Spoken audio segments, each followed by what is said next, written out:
জবান খুলে পড়ি আউযু বিল্লাহি মিনাশ শাইতানির রাজীম বিসমিল্লাহির রহমানির রহিম ইয়া أيها الذين آمنوا اتقوا الله حق تقاته ولا تموتن إلا وأنتم مسلمون صدق الله مولانا العظيم وصدق رسوله النبي الحبيب الكريم وقال تعالى في شان حبيبه مخبرا وآمرا إن الله وملائكته يصلون على النبي يا أيها الذين آمنوا صلوا عليه وسلموا تسليما اللهم سيدنا مولانا وعلى آل سيدنا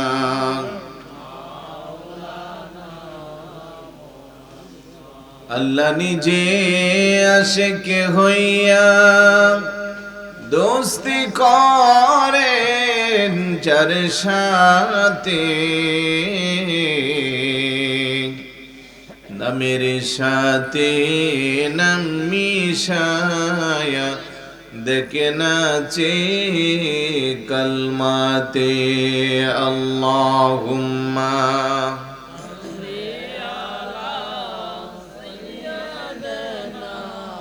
مولانا وعلى آل سيدنا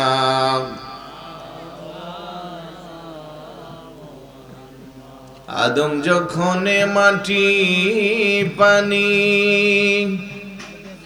মোর নবীজি খোদার রাসূল যার উপরে পড়েনি দুরূদ আল্লাহ তার ফেরেশতা কুল আল্লাহুম্মা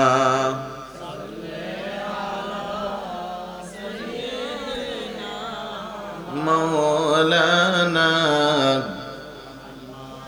وعلى آل سيدنا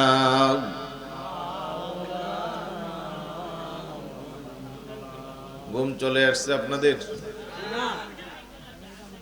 এখনো আশেপাশে যারা বিক্ষিপ্তভাবে ঘুরছে সবাই আসলে প্যান্ডেলে জায়গা হবে? আর আমি এসে যে বর্ণনা শুনেছি অনেকেই বলেছে সারাদিনে প্রায় ২-৩ হাজার মানুষের মেহমানদারি করা হয়েছে, যেটা ইসলামের অত্যন্ত গুরুত্বপূর্ণ একটি উত্তম কাজ। সাহাবী জিজ্ঞেস করছে, ইয়া রাসূলুল্লাহ আইয়ুল ইসলামি খায়রুন, ইসলামের মধ্যে উত্তম কাজ কি? পেয়ারা রাসূল সাল্লাল্লাহু আলাইহি ওয়াসাল্লাম জবাব দিচ্ছেন, তুতঈমুত তাআম ওয়া তাকরাউস সালাম আলা মান আরাফতা ওয়া মান লাম তা'রিফ। ইসলামের উত্তম কাজ হলো তুমি মানুষকে খাওয়াবে, পরিচিত অপরিচিত মুসলিমকে সালাম দিবে। বড় করে বলি সুবহানাল্লাহ। অথচ সেই আমলটাকে আমার মতো কিছু টুপিওয়ালা ভাইয়েরা আবার মাটির সাথে মিশিয়ে দেওয়ার পাই তারা চালাচ্ছে। কারণ এমনও বলছে যে খানা জেফত যে আমরা মুরব্বীদের ইসালে সওয়াবের নিয়তে করি, যতক্ষণ চুলায় আগুন জ্বলবে ততক্ষণ তোমার আব্বা আম্মার কবরে আযাব চলবে। জোরে বলি নাউজুবিল্লাহ। তাহলে যেই সময় আমার ভাই শরীফ সাহেব সারাদিন মানুষদেরকে মেহমান নেওয়াজি করিয়েছে, ওই সময়ে আবার অনেকে ফতোয়া দিচ্ছে এটা শিরক, বেদাত, হারাম বিভিন্নভাবে। তো এরই মাঝখানে উনি যে উত্তম কাজটা করেছে, রাসূলুল্লাহ সাল্লাল্লাহু আলাইহি ওয়াসাল্লামের একটা সুন্নতের উপরে আমল দিয়েছে। কথা বলেন ঠিক কি না? তো আমরা যারা এই মেহমানদারি গ্রহণ করেছি, আমাদের বিবেককে আমরা প্রশ্ন করব যে উনি শুধু দিনের বেলা খাবারের আয়োজন করে সমাপ্ত করে দিলে পারত, কিন্তু রাতের বেলা সুন্দর মনোরম পরিবেশে বিজ্ঞ উলামায়ে কেরামদেরকে দাওয়াত দিয়ে আবার কোরআন সুন্নাহর নসিহত শোনার সুযোগ করে দিয়েছে। এখন আমরা যারা দিনে বলেন রাতে বলেন আসলাম, শুধু খাওয়া দাওয়া গ্রহণ করে চলে গেলাম, তাহলে আমাদের হক কি আমরা যথাযথ আদায় করলাম? আমাদের হক যদি আমরা আদায় করতে চাই, যাদের সুযোগ আছে, এখনো আমার কথাগুলো যাদের কানে মাইকে পৌঁছতেছে, আমি বলবো আপনার একজন শুভাকাঙ্ক্ষী হিসেবে আমার আহ্বান, অন্তত একটা ঘন্টা সময়ের জন্য হলেও এই ভিতরের প্যান্ডেলে চলে আসেন। অত্যন্ত সুন্দর উনি সিলিং ফ্যানও লাগিয়ে দিয়েছেন। সচরাচর মাহফিলে এমনটা দেখা যায় না, গরমের কথা চিন্তা করি, কিন্তু আমার আল্লাহ এই মুহূর্তে ওয়েদারকে এয়ার কন্ডিশন বানিয়ে দিচ্ছে। কথা বলেন ঠিক কি না? এই সুন্দর মনোরম পরিবেশে যারা উপস্থিত হতে পারবে না, আমি বলবো না যে ওনারা হতভাগা, তবে তার কাছাকাছি। আল্লাহ যেন ভাইদেরকে বোঝার তৌফিক দান করুন। আমিন। আমার কথা কি বিরক্ত হচ্ছেন? আমি শুরুতে একটু আহ্বান করতেছি, যারা আসার যেন তারা চলে আসে, কারণ এই কাজে আসতে নিলে বাধা দিবে একজন, তার নাম কি? একটু আমাকে আওয়াজ দিবেন।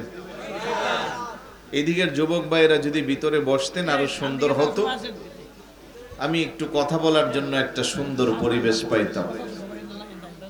আচ্ছা আসবে, আবার ওদেরকে ডাক দিলে অনেকে রাগ করে চলে যাবে, তো দাঁড়াই থাকাটাই ভালো ছিল যাওয়ার চেয়ে। মনোযোগ আছে নি আপনাদের? তাহলে আসতে নিবে প্যান্ডেলের ভিতরে, বাধা দিবে একজন, তার নাম কি?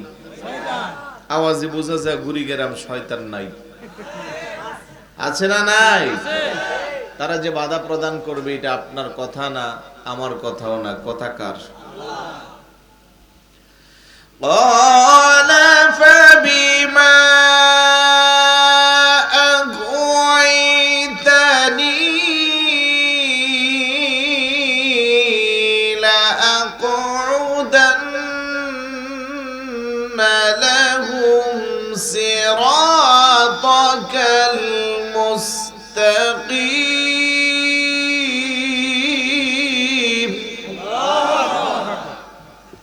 শয়তান আল্লাহর সাথে চ্যালেঞ্জ ছুড়ে দিচ্ছে, আল্লাহ তুমি আমার অভিসম্পাত আর লানত দিয়ে বের করে দিচ্ছ, আমিও দেখব তোমার বান্দারা কি করে ভালো কাজে সহজ সরল পথে অগ্রগামী হয়। আমি বাধা দিব কেমনে?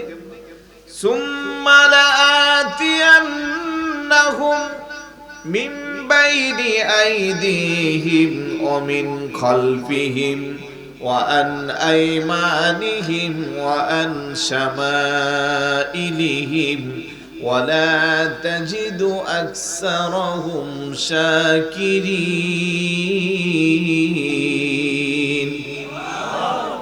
শয়তানকে আমি তোমার বান্দাদেরকে বাধা প্রদান করব, সামনের দিক দিয়া পিছনের দিক দিয়া, ওয়ান আইমানিহিম ওয়ান শামাইলিহিম, ডান দিক দিয়ে বাধা প্রদান করব, বাম দিক দিয়ে বাধা প্রদান করব। ওয়ালা তাজিদু আকসারাহুম শাকিরিন, ফলে তুমি তোমার বান্দাদেরকে তোমার কৃতজ্ঞশীল বান্দার অন্তর্ভুক্ত পাইবে না।